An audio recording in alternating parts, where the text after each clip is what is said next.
क्योंकि तालीम नहीं बदली, इसलिए सोच नहीं बदली। जो पहले पढ़ाया जा रहा था वो आज भी पढ़ाया जा रहा है। नेक ईमान वाले और काफिर पहले भी सिखाया जा रहा था, वो आज भी सिखाया जा रहा है। भारत के लिए जो सबसे दुखद स्थिति है कि भारत के बॉर्डर पे 9 देश हैं जी। 9 देश में केवल एक देश है चीन, जिसने पूरी नकेल कसी हुई है चरमपंथियों के ऊपर। जब हम गजवा हिंद कहते हैं, जब हम कहते हैं खुरासान, उनके लिए जब वो गजवा हिंद कहते हैं, हम सोचते हैं गजवा हिंद केवल हिंदुस्तान पे गजवा की बात हो रही है। नहीं, एक जगह छोटे परिवार हैं, कम बच्चे हो रहे हैं, दूसरी जगह विस्फोट हो रहा है। कहते हैं कि देश की एकता अखंडता मजबूत हो, तो आप किसी एक को विशेष दर्जा मत दीजिए, किसी एक कमेटी को आप उसको फूफा मत बनाइए। आप अगर उसको फूफा बना देंगे, उसको लगेगा मैं तो विशेष हूं, मैं तो विशेष हूं। जैसे संविधान में कहीं वक्फ नहीं है, ऐसे कुरान में कहीं मजार नहीं है, कुरान में कहीं दरगाह नहीं है।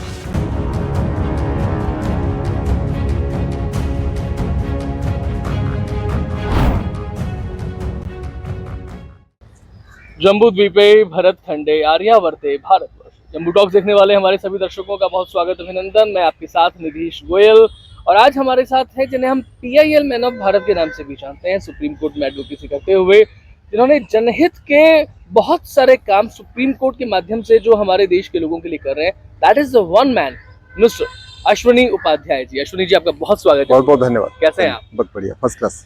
अश्विनी जी, जितने सारे वीडियोस आपके वायरल होते हैं, जितनी जगह आप यात्राएं करते हैं, जिसका वो आता है ना कि चरे वेती यही तो मंत्र है अपना, नहीं थकना नहीं रुकना सतत चलना, तो ये हमें इनसे सीखना चाहिए। लेकिन अब बात ये है, देश में जो मुद्दे चल रहे हैं, एक बांग्लादेश, बिकॉज हमें सीख लेनी होगी मुगलों से लेकर के अब तक 1947 में क्या हुआ, 1971 में क्या हुआ, और उसका बदला 2024 में किस तरीके से लिया जा रहा है, उसका इम्पैक्ट भारत पे कैसे पड़ता है, उसको हमें समझना चाहिए। और दूसरा वक्फ एक्ट, जिसके बारे में बात की है, लेकिन जिसके बारे में डिबेट अभी सुप्रीम कोर्ट में नहीं हुई, तो उसका क्या होना चाहिए। तो दोनों मुद्दों के बारे में थोड़ी थोड़ी बात करते हैं। अश्विनी जी, देखिए, बांग्लादेश में पति के सामने पत्नी का बलात्कार हो रहा है, बेटे के सामने माँ का बलात्कार हो रहा है, भाई के सामने बहन का बलात्कार हो रहा है, और पिता के सामने पुत्री का बलात्कार हो रहा है। ये हो रहा है 21वीं शताब्दी में, और ये काम शताब्दी में भी हुआ था 1000 साल पहले। 12वीं शताब्दी में हुआ, 13वीं में भी हुआ, 14वीं में भी हुआ, 15वीं में भी हुआ। बाबर के समय में भी हत्या बलात्कार हुआ, औरंगजेब के समय में भी हत्या बलात्कार हुआ। गोरी, गजनी, तुगलक, हुमायूं, जितने आप XYZ नाम ले लीजिए, सबके सामने। क्यों? क्योंकि तालीम नहीं बदली, इसलिए सोच नहीं बदली। तालीम वही चल रही है, नफरत वाले स्कूल वही चल रहे हैं। जो पहले पढ़ाया जा रहा था वो आज भी पढ़ाया जा रहा है। पाक ना पाक पहले भी पढ़ाया जा रहा था, पाक ना पाक अभी भी पढ़ाया जा रहा है। नेक ईमान वाले और काफिर पहले भी सिखाया जा रहा था, वो आज भी सिखाया जा रहा है। और आप जरा सोचिए, आज जिसको अफगानिस्तान कहते हैं, कुछ समय पहले वो भारत का हिस्सा था। आज की डेट में ना वहाँ हिंदू बचा, न जैन बचा, न बौद्ध बचा, न सिख बचा, न ब्राह्मण बचा, न क्षत्रिय बचा, न वैश्य बचा, न दलित बचा। आज जिसको पाकिस्तान कहते हैं, कुछ समय पहले वो भारत का हिस्सा था। आज की डेट में न हिंदू बचा, न जैन बचा, न बौद्ध बचा, न सिख बचा, न ब्राह्मण बचा, न क्षत्रिय बचा, न वैश्य बचा, न दलित बचा। आज जिसको मालदीव कहते हैं, कुछ समय पहले वो भी भारत का हिस्सा था, वहां भी खत्म। कुछ समय पहले जिसको ईस्ट बंगाल कहते थे, और उसी को आज की डेट में बांग्लादेश कहते हैं, आज भी वहां वही स्थिति है। भारत के लिए जो सबसे दुखद स्थिति है कि भारत के बॉर्डर पे 9 देश हैं जी। 9 देश में केवल एक देश है चीन, जिसने पूरी नकेल कसी हुई है चरमपंथियों के ऊपर। चरमपंथियों की वहां दाल नहीं गल रही है, वहां तो उसने चरमपंथियों का कीमा निकाल रखा है चीन में। बाकी जो भारत और भारत के बॉर्डर पे 8 देश हैं, सबका वही हाल है। अफगानिस्तान निकल गया, पाकिस्तान निकल गया, बांग्लादेश निकल गया, मालदीव निकल गया। आगे जो टारगेट है वो है नेपाल, भूटान, श्रीलंका और म्यांमार। और याद रखिएगा, भले ही श्रीलंका में बौद्ध ज्यादा हैं, भले ही म्यांमार में बौद्ध ज्यादा हैं, भले ही भूटान में बौद्ध ज्यादा हैं, लेकिन बौद्ध भी उनकी दृष्टि में हिंदू कहलाते हैं। जब हम गजवा हिंद कहते हैं, जब हम कहते हैं खुरासान, उनके लिए जब वो गजवा हिंद कहते हैं, हम सोचते हैं तो गजवा हिंद केवल हिंदुस्तान पे गजवा की बात हो रही है।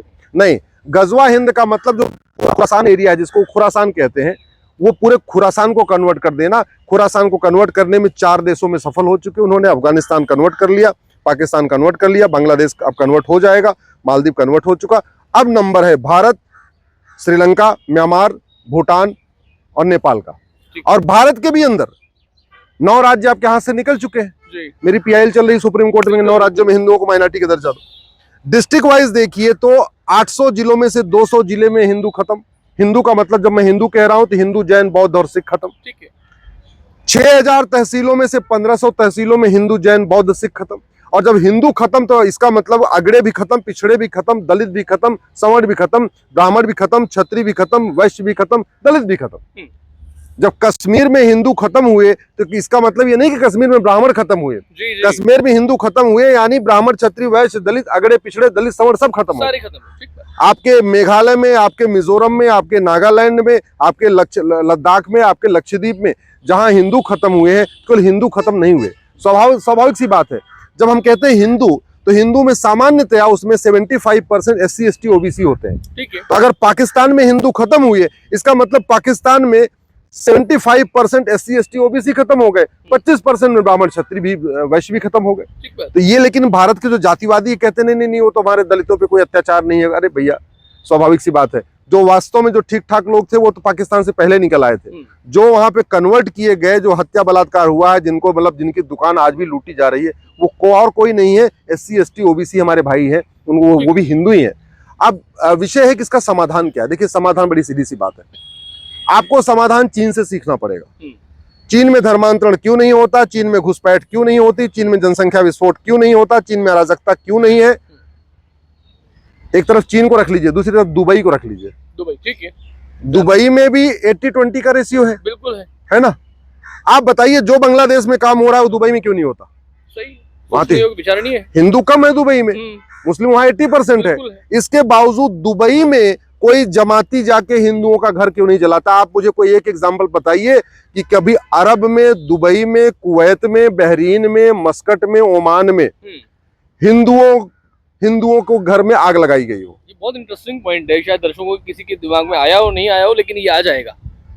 मैं ये पूछ रहा हूं क्यों, क्योंकि सठे साठम समाचरित, ये भारत का सिद्धांत है। भगवान श्री राम ने कहा, भय बिन होय न प्रीत। जहां पे आप कठोर कानून बनाओगे वहां अराजकता नहीं होगी, वहां जिहाद नहीं होगा, वहां मजहबी उन्माद नहीं होगा। भारत में 80% हिंदू है, 20% मुस्लिम है। दुबई में इसका ठीक उल्टा है, 80% मुस्लिम है, 20% में बाकी सब है। भारत में धर्मांतरण होता है, दुबई में धर्मांतरण नहीं होता। भारत में घुसपैठ होती है, दुबई में घुसपैठ नहीं होती। भारत में सड़क के किनारे अवैध निर्माण होता है, मजार बनती है, दरगाह बनती है, दुबई में एक भी नहीं बनती है। भारत में अराजकता है, दुबई में नहीं है। भारत में सरतन से जुदा होता है, दुबई में सरतन से जुदा नहीं होता। इसलिए मैं बाकी एग्जांपल की दूं, मैं तो दुबई का एग्जांपल दे रहा हूं। इसका मतलब बहुत सीधी सी बात है, भारत को बचाना है, भारत की संस्कृति को बचाना है, हिंदू, जैन, बौद्ध, सिख को बचाना है, तो हमें बांग्लादेश से सीखना पड़ेगा, कठोर कानून बनाना पड़ेगा, भय बिन होय न प्रीत, इस सिद्धांत को आगे बढ़ाना पड़ेगा, समान शिक्षा लागू करना पड़ेगा, समान नागरिक संहिता लागू करना पड़ेगा, घुसपैठ नियंत्रण कानून बनाना पड़ेगा, धर्मांतरण नियंत्रण कानून बनाना पड़ेगा, जनसंख्या नियंत्रण कानून बनाना पड़ेगा। जो बाहर से फंडिंग आती है यहाँ के अराजकता फैलाने के लिए, विदेशी चंदा नियंत्रण कानून बनाना पड़ेगा। और सबसे इंपॉर्टेंट, 1 साल के अंदर कानून की, आपको दंड की व्यवस्था करनी पड़ेगी। भारत में इतने लोगों की जिहादी हत्याएं हो चुकी हैं, कमलेश तिवारी से लेके कन्हैया लाल तक, उमेश कोल्हे से लेके डॉक्टर नारंग से लेके, पूरे देश में हजारों की संख्या में हो चुकी। आज तक किसी जिहादी की फांसी नहीं हुई। आज तक किसी जिहादी को आजीवन कारावास नहीं हुआ। आज तक किसी जिहादी की 100% संपत्ति जब्त नहीं हुई। आज तक किसी जिहादी की सिटीजनशिप खत्म नहीं हुई। आज भी वो भारत का नागरिक कहलाता है। मेरा यह कहना है, सबसे पहले भारत में एक भारतीय नागरिकता संहिता की जरूरत है। जो भारत को न माने, भारत की संस्कृति को न माने, वसुधैव कुटुंबकम को न माने, सर्वमंगल मांगल्य को न माने, नारी तू नारायणी को न माने, उसको भारत की नागरिकता नहीं मिलनी चाहिए। सीधे सीधे उसकी नागरिकता खत्म करो, उसको जेल में डालो, यही इसका समाधान है। अश्विनी जी, एक आपने जो दुबई का एग्जांपल लिया, थोड़ा सा और विस्तार देते हैं दुबई और बांग्लादेश को, बिकॉज कई बार ऐसा होता है कि तुर्की के बारे में या दुबई के बारे में ये भी कहा जाता है कि भाई वहां पे तो देखिए ना, वहाँ 80% मुस्लिम्स है, लेकिन हिंदुओं के साथ में नहीं हो रहा है। इसका मतलब जहाँ बड़ी आबादी मुस्लिमों की है तो देश अलग अलग तरीके से व्यवहार करते हैं। इट इज नॉट अबाउट इस्लाम। मैं तो सीधे सीधे कह रहा हूं कि जैसे पाकिस्तान में हिंदुओं पे अत्याचार होता है, जैसे अफगानिस्तान में हिंदुओं पे अत्याचार हुआ, जैसे बांग्लादेश में हिंदुओं पे अत्याचार हो रहा है, ऐसा अत्याचार अरब में नहीं होता, दुबई में नहीं होता, कुवैत में नहीं होता। और एक बात और आप बता दो, कुरान वही है। लेकिन अरब में, दुबई में, मस्कट में, बहरीन में, अबू धाबी में आपको एक भी मजार नहीं मिलेगी, ठीक। एक भी दरगाह नहीं मिलेगी, एक भी पक्का कब्रिस्तान नहीं मिलेगा। वहां आप जाइए, वहां के मदरसों में क्या पढ़ाया जाता है वो किताब पब्लिक डोमेन में है। पूरे पूरे गल्फ कंट्रीज में आप किसी चले जाइए बुक सेलर के पास, वो आपको मदरसे की किताब उठा के दे देगा। भारत में, पाकिस्तान में और बांग्लादेश में जो मदरसे चलते हैं उनकी किताब आपको पब्लिक डोमेन में मिलेगी नहीं। आप चले जाओ, अभी आप भारत की बात मैं कर लेता हूं, आपको सीबीएसई बोर्ड की किताब बुक सेलर के यहाँ मिल जाएगी, आईसीएसई बोर्ड मिल जाएगी, राजस्थान बोर्ड मिल जाएगी, यूपी बोर्ड मिल जाएगी। आप किसी से बोल दो गुरुकुल में, भैया आप गुरुकुल की जाके ऑडिट कर लो। लेकिन भारत में मदरसे जो चल रहे हैं लगभग 5 लाख, इसमें क्या पढ़ाया जा रहा है, कौन पढ़ाने वाला है, क्या उसकी क्वालिफिकेशन, वो हमने तय नहीं किया। तो इसका मतलब ये भी निकाले कि वहां पर फंडामेंटलिस्ट नहीं है, रेडिकलिस्ट नहीं है, यहाँ पर है, वहां से नहीं, वहां पर नहीं है। बिल्कुल नहीं है, वहां कम है। मैं कहता हूं वहां नहीं है, आपको गल्फ कंट्रीज में नहीं मिलेंगे। उसका बड़ा कारण है ये कठोर कानून है, बहुत सख्त कानून है और लोहा लोहे को काटता है। उन्हें डर भी नहीं है कि है ना, अगर यहाँ पर जो 20% हिंदू है ये हमारा बिगाड़ क्या करेंगे। देखिए बड़ी सीधी सी बात है, बांग्लादेश में भी 80-20 का रेशियो है, दुबई में भी 80-20 का रेशियो है, ठीक है। हालांकि अब तो बांग्लादेश में 7% बचे हैं, हाँ, नहीं पहले 33% थे जी। मैं ये पूछ रहा हूं कि बांग्लादेश में 7% है या पहले 20% थे, वो कम कैसे हुए? एक बहुत बड़ा ये सवाल है कि बांग्लादेश में हिंदू 33% से घटते घटते घटते घटते 7% आ गया, पाकिस्तान में हिंदू 25% से घटते घटते 2% आ गया, अफगानिस्तान से हिंदू घटते घटते घटते 0 हो गया। बिल्कुल ठीक। दुबई में हिंदू क्यों नहीं घट रहा है? दुबई में रहते हैं ना हिंदू, वहां हिंदू क्यों नहीं घट रहा है? क्यों? क्योंकि उन्होंने कठोर, कहते हैं लोहा लोहे को काटता है, उन्होंने वो कानून बनाया है कि एक बार अगर दुबई में अराजकता फैलाओगे, तुम्हें सीधे हम 20-30 साल के अंदर डाल देंगे और तुम्हें हम फांसी दे देंगे, कत्लेआम ऐसी सजा मिलेगी तुम्हारी हिम्मत नहीं पड़ेगी। ठीक है, चलिए इसमें थोड़ा सा ये भी पॉइंट लेते हैं कि अभी दुबई जितना डेवलप है, जिस तरीके से हम बुर्ज खलीफा बात करते हैं, दुबई के मॉल्स की बात करते हैं, वहाँ पर जितनी अमीरात उसके आसपास जो है वो की बात करते हैं, बांग्लादेश में, पाकिस्तान में, भारत के आसपास जो कंट्रीज हैं वहाँ पर वो अमीरी नहीं है, वो वैभव उस तरीके का नहीं है। तो क्या ये वहाँ पर वो वैभव लाना चाहते हैं कि पहले ऐसे सप्रेस किया जाए, उसके बाद में वो चीज़ लाई जाए जो दुबई में और सब जगह पर है, और उसके बाद में फिर वो जो कानून की बात कर रहे हैं आप उस तरीके से नहीं, देखिए गरीबी का सीधा सीधा जो संबंध होता है वो जनसंख्या विस्फोट से होता है। दुनिया में आप शीर्ष 10 देशों को निकाल लीजिए जहां संपन्नता है, जहां पे समृद्धि है, जहां खुशहाली है, और दुनिया के 10 ऐसे देशों को निकाल दीजिए जहां अराजकता है, अशांति है, बदहाली है। दोनों देशों में एक ही अंतर मिलेगा, एक जगह छोटे परिवार हैं, कम बच्चे हो रहे हैं, दूसरी जगह विस्फोट हो रहा है। ठीक है, बड़ा सीधा सा अंतर है और बड़े प्लान में हो रहा है। आप ये देखिए, चाहे वो आपका डेनमार्क हो, चाहे न्यूजीलैंड हो या बाकी देश है, वहाँ शांति समृद्धि इसलिए है कि जितना उनके पास एसेट है, जितना उनके पास रिसोर्सेज है, उसी के हिसाब से उनकी पॉपुलेशन है, तो उनका काम ठीक चल रहा है। भारत में इसलिए अराजकता फैली हुई है, एक तो हमने घुसपैठ के खिलाफ कठोर कानून नहीं बनाया। मेरी पीआईएल चल रही, 2017 मैंने पीआईएल फाइल किया था, तो उस समय मैंने कहा था कि 5 करोड़ घुसपैठी आ चुके हैं, अभी तो उनकी संख्या और बढ़ चुकी है। दूसरा, यहाँ पे भी अभी हम दिल्ली में खड़े हैं ना, दिल्ली में हजारों ऐसे परिवार हैं जिनके 15 बच्चे, 16 बच्चे, 18 बच्चे, 15, 16, 18 बच्चे आज भी पैदा हो रहे हैं। स्वभाव, हमारे पास जमीन दुनिया की 2% है, पानी हमारे पास दुनिया का 4% है, जनसंख्या हमारी दुनिया की 20% हो चुकी है। इसके बावजूद भी कौन है ये भी हमें समझना पड़ेगा। बड़ी सीधी सी बात है। और आप समस्याओं की रूट काज एनालिसिस करिए तो 50% समस्याओं का रूट काज पॉपुलेशन एक्सप्लोजन है।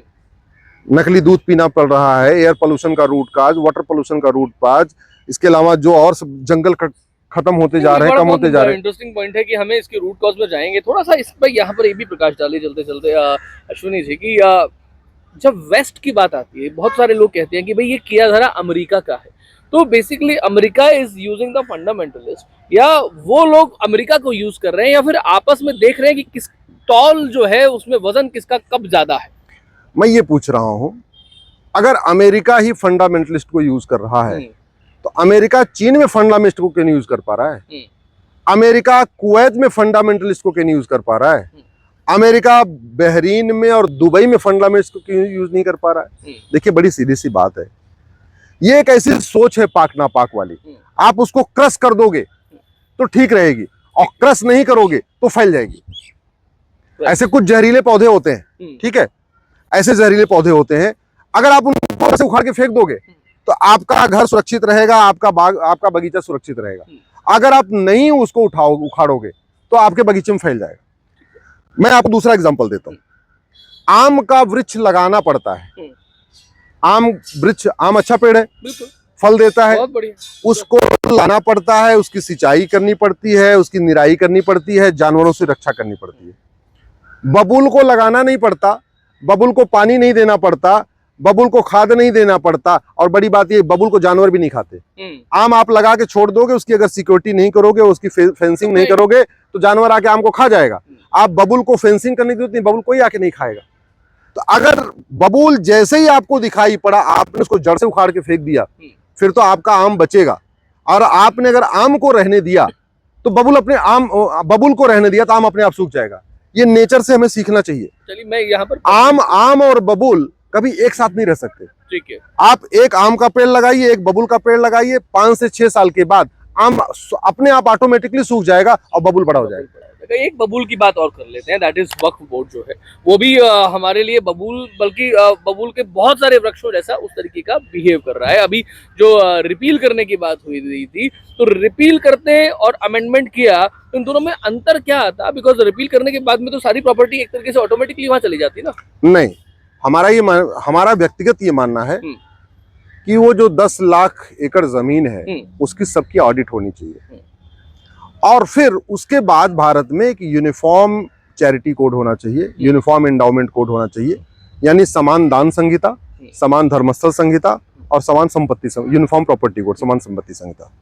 हमारा ये कहना है कि जब भारत में संविधान है, समविधान है, ऐसा विधान जो सबके लिए समान हो, उससे बाद में और क्या कर दिया, सेकुलर भी जोड़ दिया।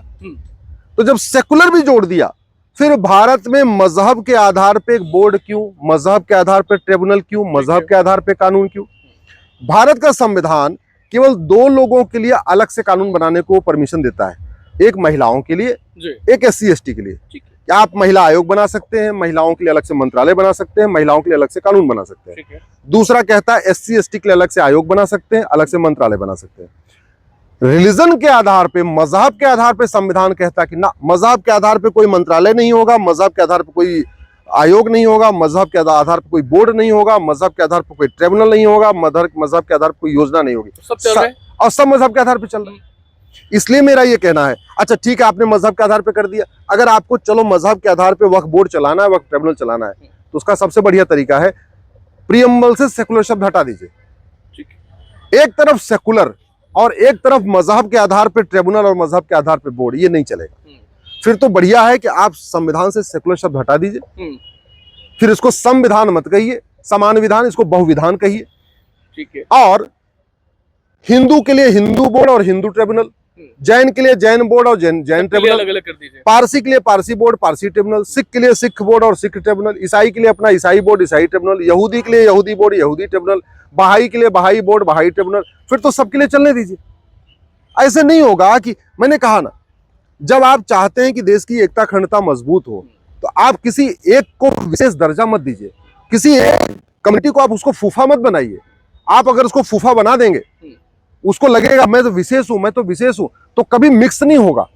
और ये समस्या है, ये पाकिस्तान की समस्या है, ये अफगानिस्तान की समस्या है, भारत की समस्या है। भारत में एक विशेष मजहब जो हर जगह अपने आप को स्पेशल प्रिविलेज चाहता है, क्योंकि हमने उसको अपना स्कूल चलाने की परमिशन दे दिया। कुछ भी पढ़ाओ, नफरत सिखाओ, कुछ भी पढ़ाओ, सरकारों ने दे दिया।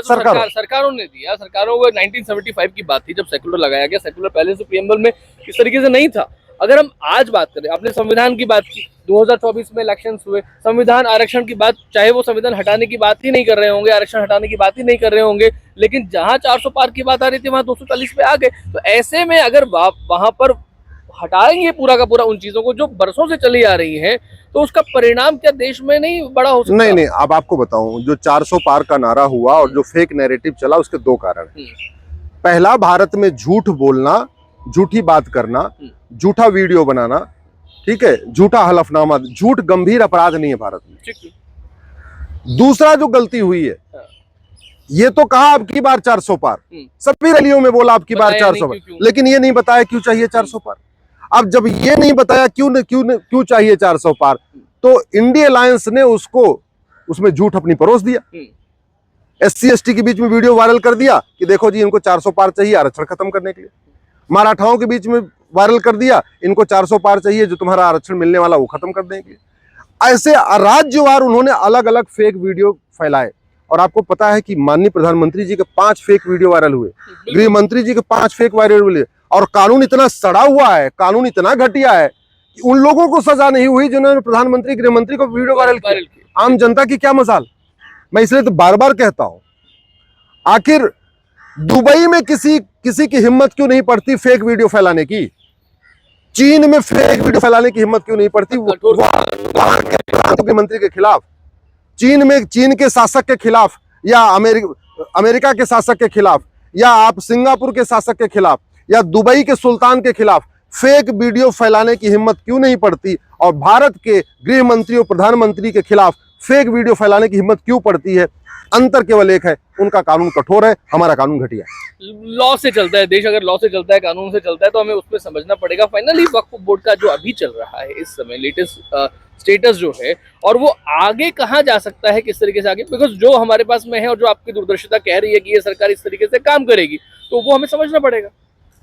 देखिए बहुत सीधी सी बात है, अमेंडमेंट आ गया है, अमेंडमेंट सेक्शन 40 में आया है, हाँ, उसकी बात भी हुई। तो अब इस अमेंडमेंट का फायदा ये होगा, एक तो डीएम सर्वे वगैरह का काम डीएम को दे दिया है, कलेक्टर तो वो कलेक्टर के पास आ गया, तो तहसीलदार से कराएं, एसडीएम से कराएं, एडीएम से कराएं, जिससे कराएं। आपको ये भी बताना पड़ेगा आपको उसने डोनेशन किसने दिया है। लेकिन बहुत सारी ऐसी चीजें हैं जिसके कारण मैं कहता हूं वक्फ बोर्ड केवल अनकॉन्स्टिट्यूशनल नहीं है, बल्कि अनकुरानिक है, अनइस्लामिक भी है। भारत के संविधान में वक्फ शब्द कहीं आया ही नहीं है। WAQF ये शब्द कहीं संविधान में है ही नहीं। ठीक है, संविधान मजहब के आधार बिल्कुल विरोध करता है, तो संविधान का वायलेशन हो गया। दूसरा, ये वक्फ बोर्ड इलीगल जो अन इस्लामिक प्रॉपर्टी है उसको लीगलाइज करता है। उदाहरण के लिए, जैसे संविधान में कहीं वक्फ नहीं है, ऐसे कुरान में कहीं मजार नहीं है, कुरान में कहीं दरगाह नहीं है, कुरान में कहीं पक्का कब्रिस्तान नहीं है। और इसीलिए आपको पूरे की पूरे खाड़ी देशों में, Arab, Dubai, Kuwait, Bahrain, Muscat, Oman, कहीं पे भी एक भी मजार नहीं मिलेगी, एक भी दरगाह नहीं मिलेगी, एक भी पक्का कब्रिस्तान नहीं मिलेगा। मजार, दरगाह, पक्के कब्रिस्तान में जाना हराम है, उसको बनाना हराम है। आपको याद होगा यहाँ पे G20 सम्मेलन हुआ था, सारे राष्ट्राध्यक्ष गांधी समाधि स्थल गए, महात्मा गांधी जी के समाधि स्थल पे, लेकिन अरब के सुल्तान नहीं गए, जबकि काफी मॉडरेट है, उनको मॉडरेट माना जाता है MBS को, फिर भी वो नहीं गए वहां पे। क्यों? क्योंकि किसी के समाधि स्थल पे जाना हराम है, यानी मजार पे जाना हराम है, दरगाह पे जाना हराम है। ये वक्फ बोर्ड मजार और दरगाह को वक्फ प्रॉपर्टी घोषित कर देता है। इसका मतलब क्या हुआ कि जो अन इस्लामिक है, जो अनकुरानिक है, उस चीज को भी अगर ये लीगलाइज कर रहा है, तो फिर तो ये कानून इस्लाम के भी खिलाफ होगा। अमेंडमेंट्स जो हुए हैं उसमें कुछ चीजें ऐसी हैं जो पॉजिटिव है, जैसे आपने डीएम के बारे में बात किया, उसके अलावा भी कई सारी ऐसे पॉइंट्स है कि आप पहले एक तरीके से कोई व्यक्ति जो है अभी कन्वर्ट हुआ, और कन्वर्ट होने के बाद में वो तुरंत अपनी प्रॉपर्टी जो है वो दे सकता है। 5 साल के जो पॉइंट्स आए हैं कि 5 साल से आप होने चाहिए, आपने ताजमहल को ओनरशिप जो है वो आपके पास में होनी चाहिए, बहुत सारे ऐसे पॉइंट्स हैं। देखिए, पहली बात तो आपको मैं बताऊं कि इस समय भारत में कुल 9 लाख प्रॉपर्टी है वक्फ के पास, एरिया के हिसाब से 10 लाख एकड़ है। दुनिया के 50 देशों का क्षेत्रफल 10 लाख एकड़ से कम है। मॉरिशस का क्षेत्रफल 5 लाख एकड़ है। भारत में वक्फ बोर्ड के पास 10 लाख एकड़ जमीन है। इसका मतलब हुआ कि भारत में वक्फ बोर्ड के ऊपर 2 मॉरिशस बसाया जा सकता है। बिल्कुल ठीक बात। बहरीन का क्षेत्रफल 2 लाख एकड़ से कम है, वक्फ बोर्ड के पास 10 लाख एकड़ है, यानी भारत में वक्फ बोर्ड के ऊपर 5 बहरीन बसाया जा सकता है। ये सिचुएशन है। मालदीव का क्षेत्रफल 75,000 एकड़ है, अब भारत में वक्फ बोर्ड के ऊपर 10 लाख एकड़ है, यानी भारत में वक्फ बोर्ड के ऊपर 12-13 मालदीव बसाए जा सकते हैं। 50 देशों का जो क्षेत्रफल है उससे ज्यादा। इसलिए मैं कह रहा हूं इन जमीनों की ऑडिट करनी चाहिए। जो इसको अनलिमिटेड पावर दिया 1954 में नेहरू जी ने बनाया, उसके बाद 1984 में इंदिरा जी ने मजबूत किया, फिर राजीव जी ने मजबूत किया, फिर नरसिम्हा राव ने मजबूत किया 1995 में, फिर मनमोहन सिंह 2013 में मजबूत किया। उस अनलिमिटेड पावर का नतीजा ये हुआ, गंगा जी के किनारे, जमुना जी के किनारे, हमारे नदियों के किनारे काफी ना एरिया होता है, जहाँ पे पानी हमेशा नहीं रहता है, वो रहता है पार्ट रहता है, पार्ट रहता है, हाँ, नदियों का पार्ट, उसको इसने वक्फ प्रॉपर्टी डिक्लेयर कर दिया। पहाड़ियों को वक्फ प्रॉपर्टी डिक्लेयर कर दिया, जंगलों को वक्फ प्रॉपर्टी डिक्लेयर कर दिया। जो खेल का मैदान होता है, चारागाह होता है, आपका बंजर जमीन है, ऊसर जमीन है, उसको वक्फ प्रॉपर्टी। तो अब ये अमेंडमेंट आने के बाद में अब ये चीज तो नहीं कर पाएंगे ना, बिकॉज अब आगे से नहीं कर पाएंगे, लेकिन जो पहले 10 लाख एकड़ हो चुका है, इसलिए मैं कह रहा हूं कि अगर उस पर अभी कुछ नहीं है, नहीं, उसमें कुछ नहीं, इसलिए उसमें इसको रेट्रोस्पेक्टिव रखना चाहिए। कायदे से अगर आप करना चाह रहे हैं तो इसको रेट्रोस्पेक्टिव रखिए और इसकी डेट रखिए 15 अगस्त 1947। ठीक है भाई, 15 अगस्त 1947 में जो वक्त प्रॉपर्टी थी वो तो बात समझ में आती है, लेकिन उसके बाद क्यों होना चाहिए? भाई हुआ ही है, जैसे आपको दिल्ली का एग्जांपल देता हूँ। दिल्ली में जो यहाँ के लोग गए पाकिस्तान, तो और पाकिस्तान से लोग यहाँ आए, तो जो पाकिस्तान से यहाँ आए उनको क्या किया गया कि जो यहाँ से लोग गए थे उनकी जमीन दे दी गई, उनको बसा दिया गया जामा मस्जिद के आसपास। बिल्कुल। अब वहां पे वक्फ बोर्ड ने बोला नहीं नहीं, ये तो वक्फ प्रॉपर्टी है। जो लोग वहां पे पिछले 30-50 साल 60 साल से 1947 से वहां अपना दुकान बना चुके थे, मकान बना चुके थे, अपना कारोबार कर रहे थे, आज की डेट में न वो वहां के मालिक हैं और न वो किराएदार। जी जी जी। वक्फ बोर्ड उनको कह रहा खाली करो, ना उनका किराएदारी का दर्जा है, ना उनका मालिकाना हक है। ऐसे भी पूरे देश में हुआ है। इसलिए मैं कह रहा हूं, जो प्रॉपर्टी विभाजन के समय खाली हुई थी वह प्रॉपर्टी नहीं हो सकती हो, बिल्कुल नहीं हो सकती। वो प्रॉपर्टी उनको मिलनी चाहिए जो लोग पाकिस्तान से यहाँ आए थे। जैसे पाकिस्तान से जब लोग आए हिंदू, तो जो हिंदुओं की प्रॉपर्टी खाली हुई, जो मुस्लिम यहाँ गए पाकिस्तान, उनको वहां बसा दिया। लेकिन हमारी सरकारों ने यह काम नहीं किया। जो प्रॉपर्टी यहाँ खाली हुई थी उस पे हमने जो पाकिस्तान से लोग आए उनको नहीं बसाया, बिल्कुल नहीं बसाया। और जहां बसाया भी उसको वक्फ ने अपनी प्रॉपर्टी घोषित कर दिया, तो उनसे किराया भी ले रहा है। यहाँ पे चांदनी चौक के आसपास, यहाँ पे फतेहपुरी मस्जिद है, यहाँ पे जामा मस्जिद है, इसके आसपास सैकड़ों लोग जो 1947 में आके बसे थे जी, उनके बच्चे वहां पैदा हुए, उनका शादी विवाह वहां हुआ, वो वहां दुकान कर रहे हैं, वो वक्फ प्रॉपर्टी डिक्लेयर हो गई है और वो अब उनको वक्फ को किराया देना पड़ रहा है, मनमाना किराया वसूल रहे हो। तो ये बंद होना, इसके लिए मैं कहता हूं 90 ये जो वक्फ अगर अमेंडमेंट आ रहा है, इसकी कट ऑफ डेट, इंप्लीमेंटेशन की डेट 15 अगस्त 1947 होनी चाहिए। फैंटास्टिक अश्विनी जी, और मैं तो आपको शुभकामनाएं दूंगा कि आपने जिस तरीके से जो चीज़ें की हैं, जो PIL लगाई हैं, उनका प्रतिफल जो है हमें बहुत शीघ्र देखने को मिले और अगले कुछ समय में ही देखने को मिले, क्योंकि शुभ से शीघ्रम होना चाहिए। वक्फ बोर्ड की बात हुई, बांग्लादेश की बात हुई, मुद्दे बहुत सारे हैं और हम लगातार करते रहेंगे। बहुत धन्यवाद डॉक्टर, समय देने। जय श्री राम।